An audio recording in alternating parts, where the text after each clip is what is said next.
Hello again, folks, and welcome to installment 3 of the Nerf AK-47 build. I have done majority of the 3D printed parts for the rapid pistol section of this blaster. There's the final front plate, which includes a bottom plate there. I'm missing a screw. For the barrel attachment. Top plate at the front there to block that off, top plate at the rear to finish off that handle cut that I do at the top, a stock extension block with the power wires running through it, as they will be hooked up to a LiPo, and I've used one of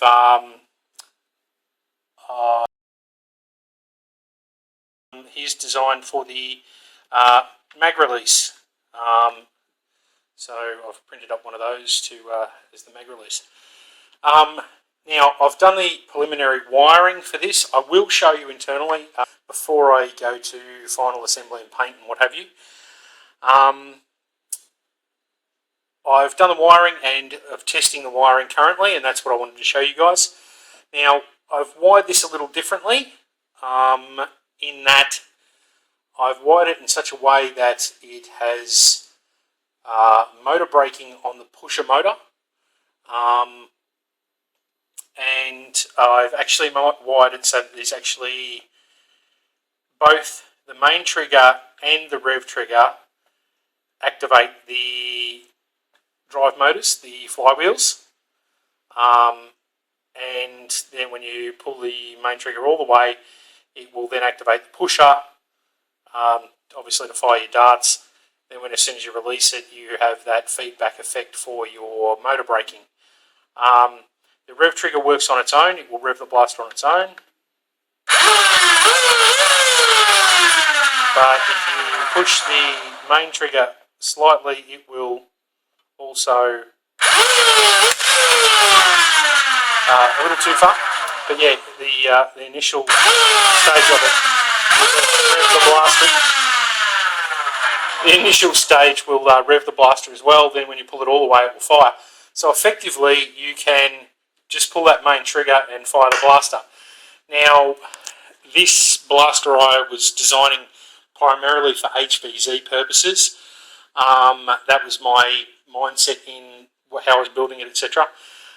And doing it this way, it's perfect because you can shoot on the fly. Like if you come around a corner, there's someone right in front of you, there's no concerns about revving up the blaster before you pull the trigger. You just pull the trigger and it will fire. Now, granted, your motors will not be up to full speed, so it won't be at as high a FPS as what it can achieve. However,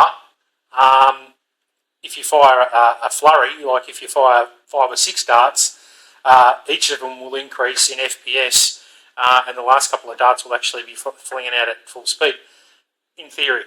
I haven't tested that yet, but we'll do this right now. I've got the chronometer out, so we're going to throw some shots over the chroning. I'll do a magazine full at the normal rev, get it up to full revs, pull the trigger. It does bump fire slightly, purely because the rate of fire is just awesome. So here we go.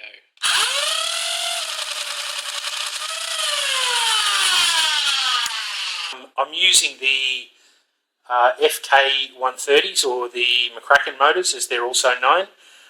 So they are fantastic little motors, highly reliable. They'll rev their guts out, no problems at all. I'm running them on 14.8 volts from a 4-cell LiPo, and they handle it no problems at all. I've rewired this with 5 amp micro switches and 12 amp wiring. They can handle more than what these draw anyway. So there's more than enough there. So without any further ado, we'll set up the camera and we'll put some shots over the chrony.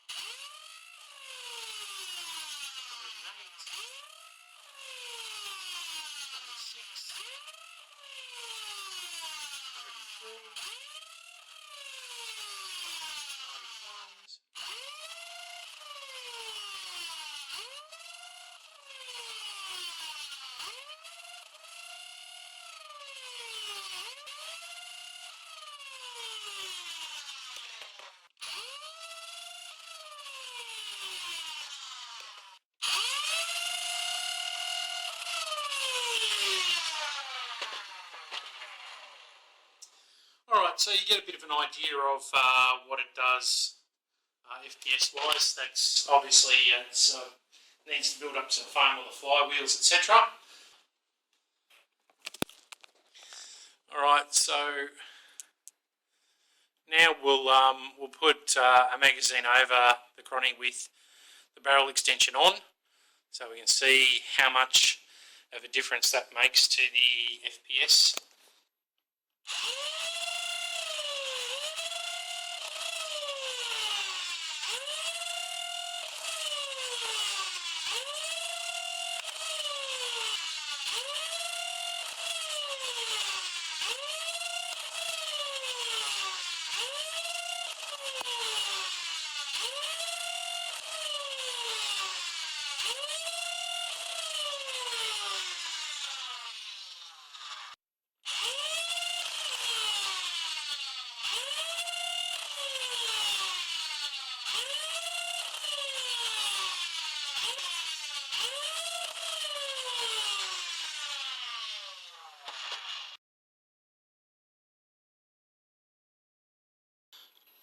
Alright, now what I'm going to do is put a couple of shots through without actually revving up the blaster, so just pulling the main trigger and firing it without rev up. So this is as if you come around the corner, the zombie right in front of you, and you just pull the trigger.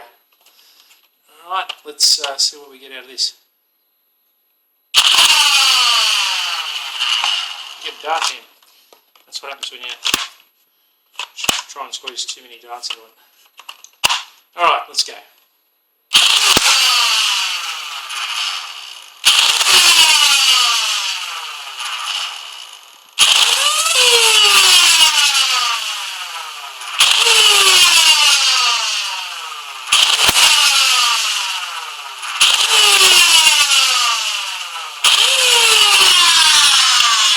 Alright, so that's a magazine doing it with shooting from the hip.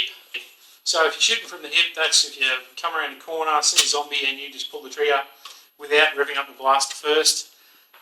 That's the sort of readings you get. Yeah, it's not too bad. Still enough to tag a zombie and keep you alive.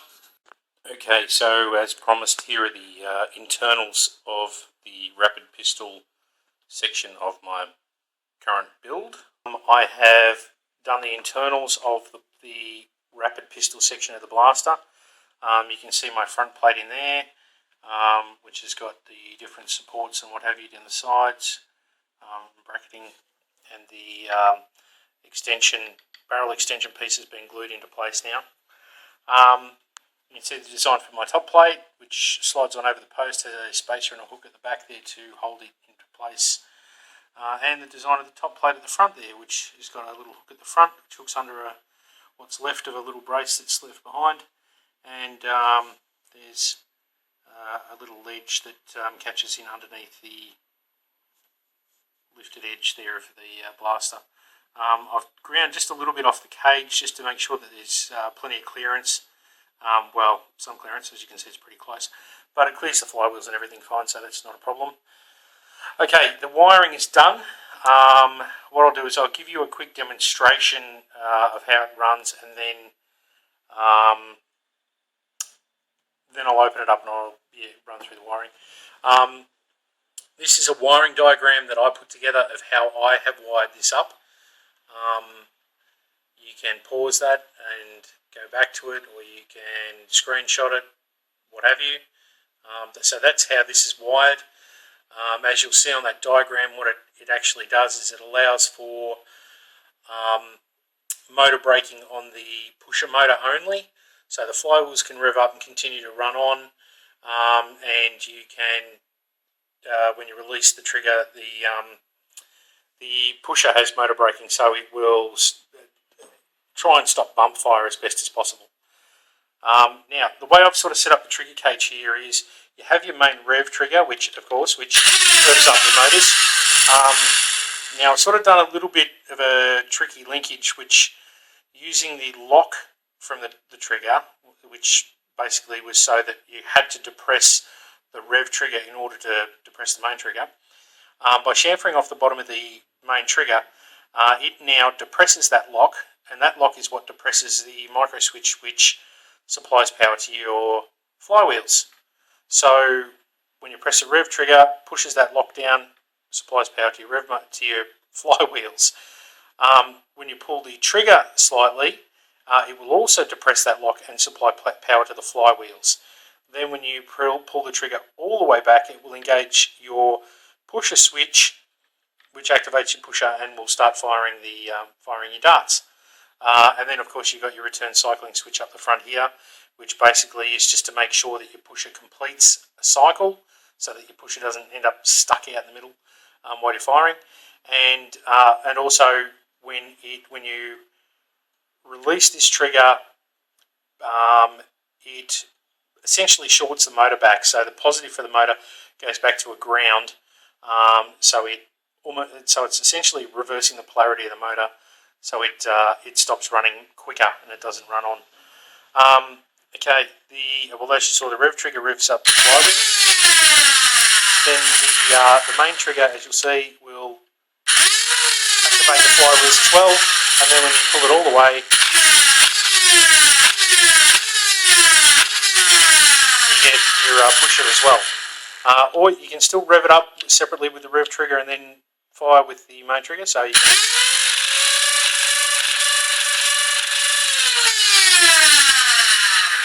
So yeah, it will still run as per usual. The other good thing is that with it wired up this way, the bump fire is very minimal. Like you can just about almost get, you can just about always get a single shot.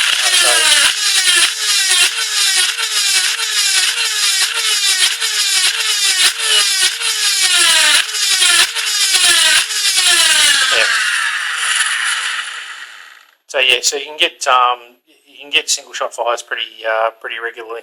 Every now and again you'll get a double, but I mean the whole idea of having an automatic blaster is so that you can actually bang off a couple of shots in quick succession, isn't it? So suits me fine. I'll take the cover off so that I can show you sort of how I've set this up.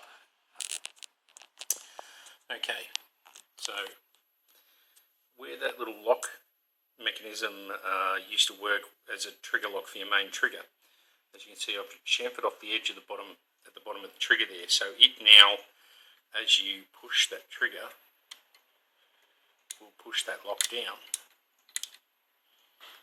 That lock is what actually activates your rev trigger or your rev motors. So when you're pulling your rev switch, it pushes that lock down, which activates the micro switch that runs your flywheels, and it also does the same thing when you pull your main trigger at first couple of mil. Then when you pull it completely, you'll see that it actually depresses the trigger at the top here, which is your firing trigger. So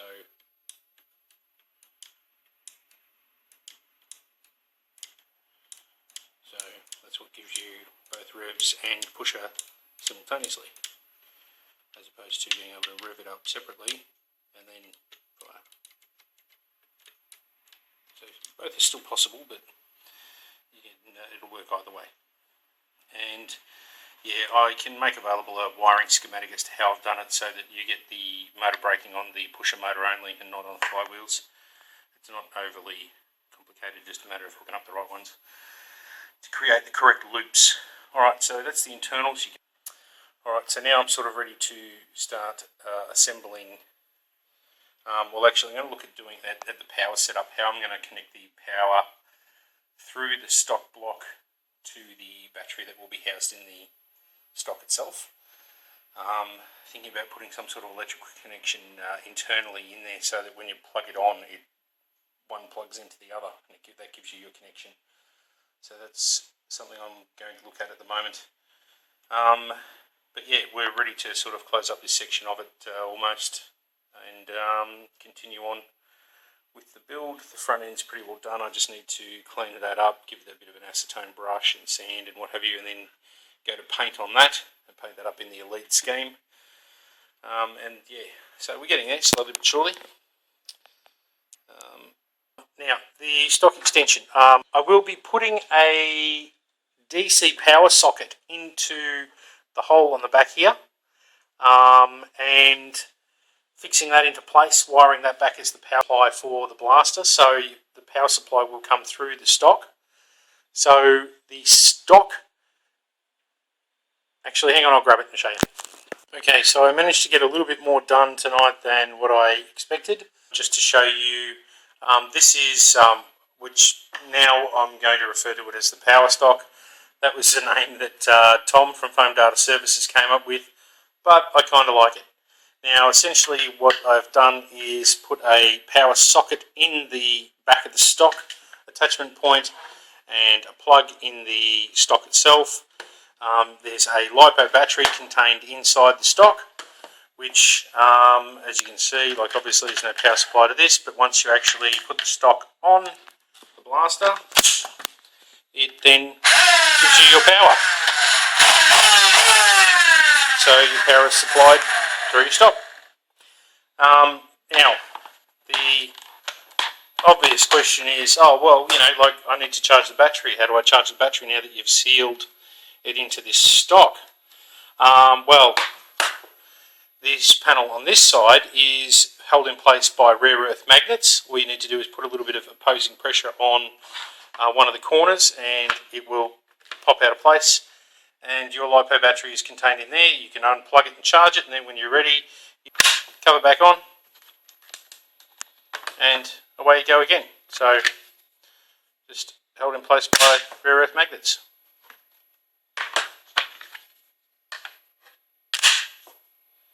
Too easy.